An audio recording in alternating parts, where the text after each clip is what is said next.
નમસ્કાર દોસ્તો, ગઈકાલે સ્થાનિક સ્વરાજની ચૂંટણીના પરિણામ આવ્યા છે, પરંતુ અનેક જગ્યા ઉપર આ પરિણામો છે તેણે રસ્સાકસ્સી સર્જી છે. અને આવી જ ગીર સોમનાથ જિલ્લાની બે તાલુકા પંચાયત, એક છે તલાલા અને બીજી છે કોડીનાર.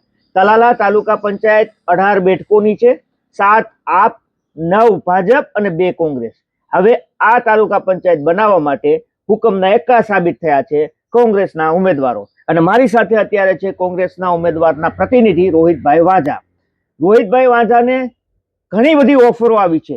શું શું ઓફરો આવી છે તેનું રાજકીય એન્કાઉન્ટર કરવાના પણ પ્રયાસ થયા હતા, છતાં પણ આ જીત્યા છે લીડ સાથે.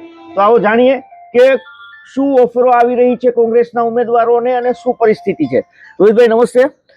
જાણવા મળ્યું છે ગઈકાલનું કે કોંગ્રેસના ઉમેદવારો હુકમના એકા સાબિત થયા છે અથવા તો થશે.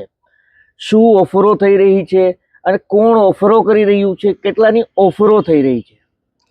આજે જ્યારે સ્થાનિક સ્વરાજ્યની ચૂંટણીઓ પૂરી થઈ છે ત્યારે જે બધા પરિણામો આવ્યા છે એમાં અત્યારે તાલાળા તાલુકામાં પ્રેસિડેન્ટ બનવા માટે થઈ અને બહુમતી સાબિત થવી જોઈએ એ કોઈ પણ પાર્ટીને સ્પષ્ટ બહુમતી મળી નથી. નથી આમ આદમી પાર્ટીને મળી, નથી ભાજપને મળી, નથી કોંગ્રેસને મળી. આવનાર સમયમાં જે બી પ્રેસિડેન્ટ બનશે અને કોંગ્રેસના સભ્યોનું સમર્થન હશે તો જ બનશે, બાકી નહીં બની શકે.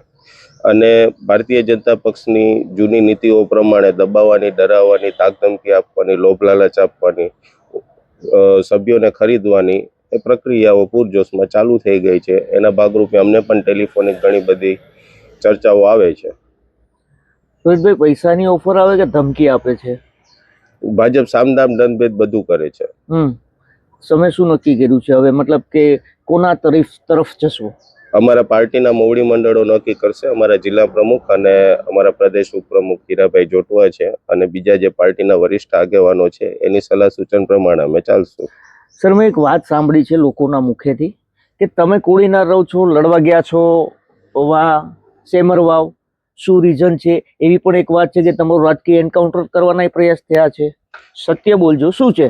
ના, એવું કઈ રાજકીય એન્કાઉન્ટર હોતું નથી, પણ પાર્ટીને જે યોગ્ય લાગ્યો હશે એ પાર્ટીએ નિર્ણય લીધો હશે અને પાર્ટીના આગેવાનો નિર્ણય અમારો શિરોમાન્ય હશે. પાર્ટીએ નિર્ણય કર્યો કે તમારે ત્યાં લડવાનું છે એટલે અમે ત્યાં લડ્યા છે. ખ્યાલ હતો કે ભાજપનો ગઢ છે?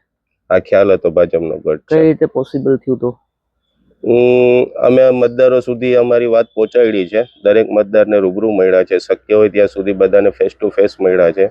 અને જે ભાજપની તાનાશાહી છે, ભાજપની જે ગુંડાગીરી છે, ભાજપની જે વાલાદવલાની નીતિ છે, એનાથી ક્યાંક ને ક્યાંક લોકો નારાજ હતા, ત્રાહિમામ હતા. એનો લાભ પણ અમને મળ્યો છે અને અમે ગ્રાઉન્ડ લેવલ ઉપર જઈ અને મતદારોને ફેસ ટુ ફેસ કોન્ટેક્ટ કરી અને અમારી વાત મતદારો સુધી પહોંચાડવામાં અમે સફળ રહ્યા છીએ. એવું પણ મેં સાંભળ્યું હતું કે તમારું પત્તું કાપવામાં આવ્યું અથવા તો કપાઈ ગયું છે. તમે કઈ જિલ્લા પંચાયતની માગી હતી ટિકિટ?